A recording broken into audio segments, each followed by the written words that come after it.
नमस्कार, मैं अंजलि मिश्रा। स्वागत है आप सभी का द न्यूज में। दिल्ली शराब घोटाले मामले में मुख्यमंत्री अरविंद केजरीवाल की गिरफ्तारी को चुनौती देने वाली याचिका पर आज सुप्रीम कोर्ट में सुनवाई हुई। सुनवाई के दौरान ईडी ने काफी कुछ कहा, लेकिन इस दौरान सुप्रीम कोर्ट ने अपनी टिप्पणी से ये बात साफ कर दी कि भले ही अरविंद केजरीवाल को अंतरिम जमानत मिली हुई है, लेकिन उनकी जमानत की अवधि जैसे ही खत्म होगी उन्हें अपने आप को सरेंडर करना ही होगा। दरअसल अरविंद केजरीवाल अपने चुनावी प्रचार के दौरान लगातार यही कह रहे हैं कि अगर आपने मुझे वोट दिया, अगर आपने मुझे जिताया तो मुझे 2 तारीख को जेल नहीं जाना पड़ेगा। और इसी बात का हवाला सुप्रीम कोर्ट में ईडी द्वारा दिया गया और कहा गया कि वो आम जनता से इस तरीके की अपील कर रहे हैं, जिसमें सुप्रीम कोर्ट ने कहा कि हमने पहले ही बता दिया है कब और कहां और कैसे अरविंद केजरीवाल को फिर से सरेंडर करना है, और उनके लिए जो डेट तय की गई है वो डेट वैसी की वैसी ही रहेगी। उनके किसी भी बयान से, किसी भी चीज से इसका कोई असर नहीं पड़ेगा। अब ऐसे में सुनवाई के दौरान और क्या कुछ कहा गया, सुनवाई के दौरान क्या कुछ दलीलें दी गई, विस्तार से जान लेते हैं।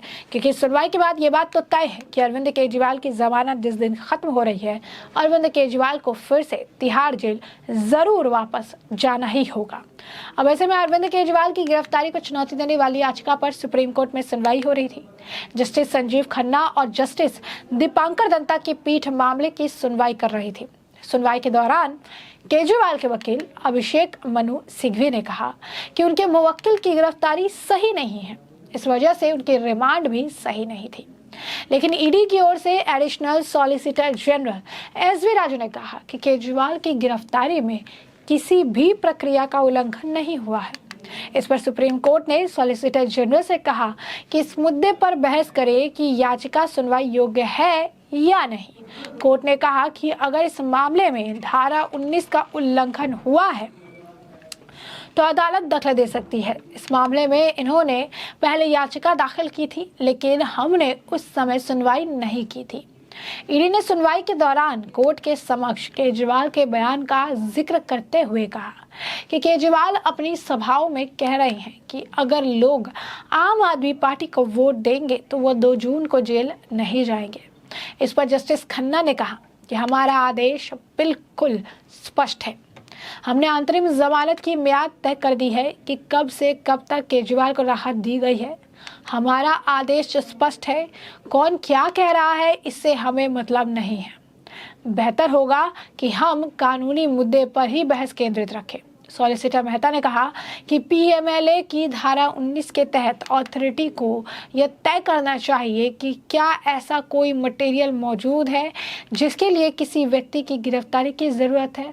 उसे एविडेंस का मूल्यांकन करने की न्यायिक शक्तियों का प्रयोग नहीं करना चाहिए। उन्होंने कहा कि अगर किसी की शिकायत पर किसी व्यक्ति को गिरफ्तार किया जाता है तो उसकी सीआरपीसी के आधार पर गिरफ्तारी होती है। इसके लिए वे सीधे संवैधानिक कोर्ट नहीं जाते।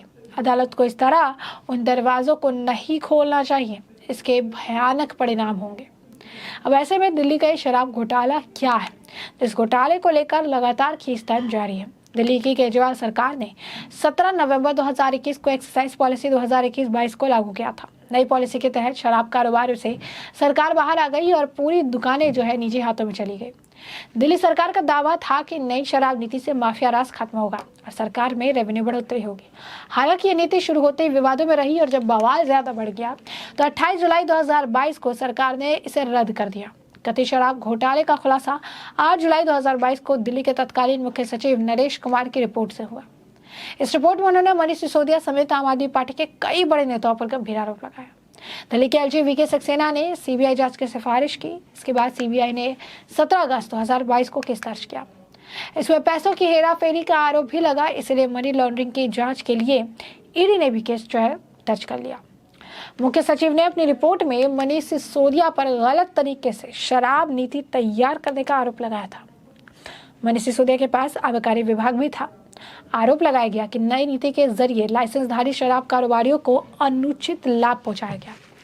रिपोर्ट में आरोप लगाया कि कोविड का बहाना बनाकर मनमाने तरीके से 144.36 करोड़ रुपए की लाइसेंस फीस माफ कर दी गई।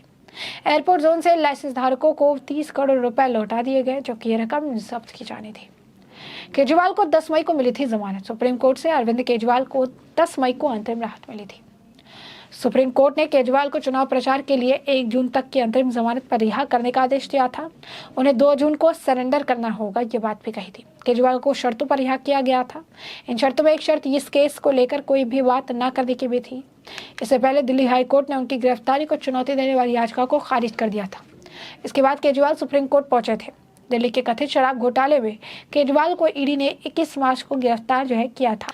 अब ऐसे में अरविंद केजरीवाल की गिरफ्तारी के बाद 50 दिन तक वो तिहाड़ जेल में बंद रहे। उसके बाद फिर उनके ऊपर कई सारी बातें कही गई, कई सारे आधार दिए गए जिन आधारों पर वो जेल से बाहर आना चाहते थे, लेकिन ऐसा नहीं हो पाया। कभी हेल्थ का बहाना, कभी सुरक्षा का बहाना, लेकिन फिर जो चीज़ें सामने आई उसमें खुलासा हुआ कि अरविंद केजरीवाल वो किस तरीके से बहाना बना के लोगों का ध्यान भटकाने का प्रयास कर रहे हैं। क्योंकि जो चीज़ें सामने आई वो स्पष्ट तौर पर ये बता रही थी कि अरविंद केजरीवाल ने किस तरीके से बहाना बनाया था।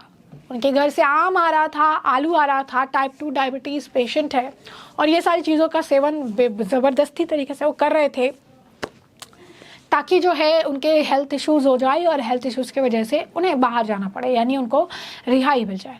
इसके बाद उनके जो पार्टी के मेंबर्स थे उन्होंने फिर सुरक्षा का हवाला दिया, सुरक्षा को लेकर बातें कही और ये कहा कि कई सारे टिल्लू ताजपुरिया जैसे कई सारे क्रिमिनल्स की मौत जेल में हो गई है और ऐसे में जेल एक सुरक्षित जगह नहीं है। जब तक कि वो सिटिंग मुख्यमंत्री है उन्हें जेल की सलाखों के पीछे नहीं रखना चाहिए।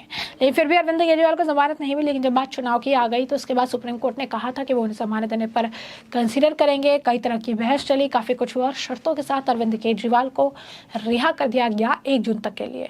2 जून को उन्हें सरेंडर करने के लिए कहा गया। लेकिन अरविंद केजरीवाल बाहर आने के बाद लगातार अपने प्रचार में ये कहते नजर आए कि दिल्ली की जनता आप मुझे वोट दीजिए, आप आम आदमी पार्टी को वोट दीजिए, क्योंकि अगर आप आम आदमी पार्टी को वोट देते हैं तो 2 तारीख को मुझे जेल नहीं जाना होगा।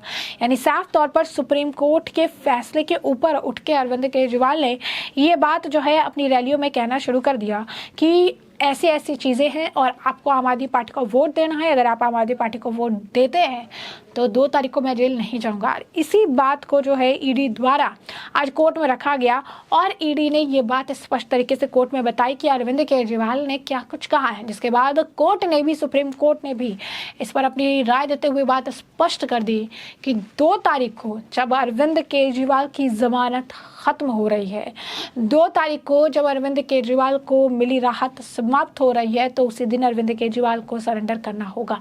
यानी अरविंद केजरीवाल को फर्दर कोई राहत नहीं मिलेगी। 2 तारीख को उन्हें तिहाड़ जाना ही होगा। इस बात की श्योरिटी खुद कोर्ट ने अपनी टिप्पणी के जरिए दे दी है। अब ऐसे में ये देखना दिलचस्प होगा कि आने वाले समय के साथ अरविंद केजरीवाल और उनकी पार्टी के नेताओं द्वारा और कौन कौन से हथकंडे अपनाए जाते हैं ताकि अरविंद केजरीवाल को 2 जून के बाद भी बाहर रखा जा सके। और क्या अरविंद केजरीवाल 2 जून को फिर से तिहाड़ जेल चले जाते हैं, इससे हम आपको रखेंगे अपडेटेड। फिलहाल के लिए हमने आपको जो पूरा मामला है ये बड़े विस्तार से बताया है कि ये पूरा मामला क्या है। इस मामले पर अब आपकी भी जो राय हो हमें कमेंट सेक्शन में कमेंट करके ज़रूर से ज़रूर साझा करिएगा। धन्यवाद।